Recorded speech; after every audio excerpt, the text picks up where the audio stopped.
They put the cuffs on her at 6:07 a.m. Neighbors peeking through their blinds like they were watching the weather phones up, mouths open. And the funny part is how small the thing was that undid her power. A concrete post in the sand with 4 faint letters from 1962. She'd said I was trespassing on her beach, like the ocean clocked in for her, like tides punch a time card for clipboards. Turns out the ocean doesn't belong to anyone, and the law had been whispering that truth for 60 years. My name's Jack Mercer, 53, carpenter by habit, and by stubbornness, recently divorced. The kind of guy who buys a place not because it's pretty, but because it's honest. I paid $85,000 cash for the ugliest fishing cabin in Gray Mist Harbor, Washington. Rusted tin roof porch, slumped like it was sighing dock, leaning into the inlet like a tired old man. It smelled like salt, wet rope and regret, which is to say, it smelled like a second chance. The cellar. Ruth slid me a dented tin box and said, "This is everything that proves it's yours." Inside was a 1944 deed with curly handwriting, a hand-drawn map, and a penciled note.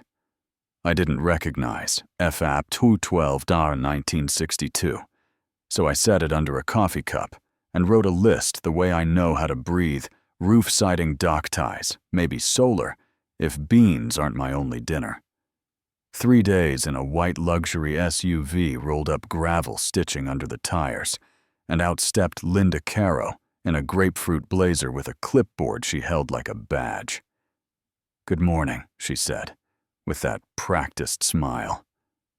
"I'm Linda, president of Bay Ridge Bluff HOA. I told her I'd just bought the place trying to be neighborly, and she slid a paper free like a magician. Notice of violation. Unauthorized use of common spaces. Unpermitted construction tent trespass on private beach, $500 due in 72 hours. I showed her the deed pointed to riparian access and adjacent tidelands, and she gave it the same look you give a kid's crayon drawing on a wall, soft and dismissive. "Property law has evolved," she said. "Our covenant draws the line. Remove the materials and stay off the beach, or we involve counsel. You know what I mean? That tone that says, I'm already done with you." 10 minutes later, a deputy pulled in. Tired eyes, coffee breath. Decent handshake. "Got a call about trespass," he said, looking around like he hoped trouble might be shy today. I didn't have a permit yet. I was measuring, not building, and he told me any boundary fight would be a county thing or a lawyer thing. Definitely not a him thing. At the county office, they typed my address and winced. The HOA had filed an objection to any permits until a boundary review, which meant red flag next to my name for trying to fix a roof that barely remembered what dry felt like. That night, the HOA blasted a public notice email to the whole town with a photo of my sagging porch and words like safety and property values, and the contractors who'd called me back the day before stopped picking up one. Texting me, "Sorry, man. Can't cross the bluff," which told me everything I needed to know about how power works in a small place. I sat at my wobbly table with the deed and the violation next to each other, like two people who hate each other at the same dinner, and I traced the words I'd skimmed. Riparian access, adjacent tidelands, subject to federal easement under the Rivers and Harbors Act. And that last line lit something cold and steady inside me, like a pilot light catching. If there was a federal easement on this coastline, no covenant could gate the tide, and if that was true, then her private beach was a story told loud enough to sound like law. Before I could find out, the window shattered at 5:41 a.m., glass tinkling on the floor like ice, and "Go home" in red spray paint across my siding with "Trespasser" in smaller letters. like a signature. The same deputy photographed it. Said cameras would help. Said evidence is better than anger. Around noon, a guy named Ben Carson showed up in golf course casual with cologne that could fog a field blank. Check in hand, 20%. Above market 2-week close. No contingencies. You write the number. I sign. And when I asked who sent him, he said he worked independently. And when I said no, he said folks who don't fit in find it uncomfortable. Then he gave me a smile that said the quiet part. Yeah, that happened. That night, I installed 4 cloud cameras, hid a voice recorder in a metal toolbox by the steps. Installed motion lights, changed locks, not because I was scared, because I was taking notes. At 2 in the morning, the cameras caught 2 figures in masks, bolt cutters and a spray can, and when one stepped under the motion light, I paused the frame. Bay Ridge Bluff security logo right there on his chest, like the universe wanted me to have a souvenir. I didn't storm outside. I saved the footage. 3 places took stills and waited. The next morning, Linda came back with 2 board members, and they parked themselves just outside my line and talked in careful voices that weren't careful enough. From my phone, I heard Linda say, "We tried the investor angle, $5,000 didn't work." Then the woman in sunglasses said, "Bury him in filings. Drown him in fees." And Linda's voice, it got sharp. It's about control. If he wins, they all think they can. I labeled the file conspiracy. June backed it up twice and called a property rights attorney named Ava McKenna, who wore boots instead of heels and looked like she didn't waste time on drama that didn't win cases. She stacked everything in a neat pile. Deed violation vandalism shots, forum posts, the investor's plate, the audio transcript, the video still of the security logo, and said 2 fronts: civil for harassment, defamation, trespass, tortious interference, civil conspiracy, plus an injunction to keep them off your back. And the other front is that line in your deed. If that easement is real, their beach fantasy evaporates. I wired the retainer before my coffee cooled. In court, she played 30 seconds of Linda saying bury him in legal fees and held up the still where the security jacket glowed under the porch light, and the judge granted a 30-day TRO with the softest little hammer tap that sounded like a hinge unsticking.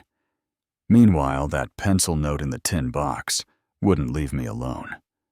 FAP 212-62. I pulled up old Bureau of Land Management surveys typed in coordinates, and there it was. A thin line along my coast labeled Federal Aid Project 212, Public Access Easement, and another document about the Public Trust Zone, 50 feet inland from the mean high tide line, where access cannot be restricted by private entities. If that line still lived in law, and it looked very alive, then the beach wasn't Linda's to sell gate or threaten people off. Ava called Ranger Cole Bennett at the National Park Service. We sent the deed photos, the hand-drawn map, the GPS pin. 2 days later, he called back, calm and clear. The easement was recorded, never revoked, and within that public trust zone, no private entity can restrict access under federal law. And he was forwarding our materials to federal counsel for a look at whether the HOA had been charging for beach access. When I said into the quiet, not if, and Ava nodded. The subpoenas came then, a search warrant at the HOA office, windbreakers carrying bankers' boxes out, while a news van lifted its mast, and residents in tennis shoes stared like the world had tilted. Some glared. Some looked embarrassed, and a woman cried and told me she hadn't known. I went to the dunes that evening with the hand-drawn map dug where the tiny square lived, and found the little concrete post 8 inches tall. Surface pitted letters, soft but there. 12. Took a photo with the sun raking across it, sent it to Ava with one word. Found. The civil trial moved quick. Ava built it like framing a wall. Square, level, every nail where it belonged. The investor admitted he'd taken $5,000 to pressure me. The board minutes showed votes to address the non-conforming property. The former treasurer testified he'd been told to list beach money as community services and not ask questions because no one checks. The jury didn't struggle. Liable across the board, injunction damages. And a day later, the U.S. attorney unboxed their numbers, like studs laid on 16-inch centers, year after year of access fees for sand, protected by federal easement mail and wire. Involved conversion of government property. You can hear the charges stack when the prosecutor talks. I didn't celebrate. I fixed the soffit because a roof still leaks, no matter how right you are. Then came Tuesday, the dawn steel-colored, and still agents knocked on Linda's door, read her rights. While she held a coffee cup and said she'd been protecting the community. And the cuffs answered that, and the clipboard slid off a chair, and papers went into the flower bed like confetti that didn't feel festive. If you want to know how I felt, not victory, not gloating, relief like a belt let out 3 notches, like a tide you don't notice turning until you're suddenly standing on dry sand. The county took down the old signs the feds put up. Simple plaques at the path, public beach access, federal easement, FAPT 212, and families came back like they'd just remembered an old song. Fishermen leaned into the surf again, kids dragged kites too big for them, and every so often a former board member would pass by and not know whether to nod or apologize. You know what I mean. People started arguing online about whether I'd saved a right or burned down a neighborhood. And maybe both can be a little true, depending on where you're standing, but here's what I know. I read the fine print, I kept receipts. I refused to disappear for someone else's comfort. So let me ask you, where do you draw the line between community standards and control, dressed up in pastels between protecting the neighborhood and telling people the ocean is private between order and the kind of quiet that requires a muzzle? Would you have taken the check and left, even knowing the gate would stay? Or would you have dug until your fingers hit concrete? Drop your take in the comments. Tell me if I went too far, not far enough, or right where the law has always been. Hit like, subscribe.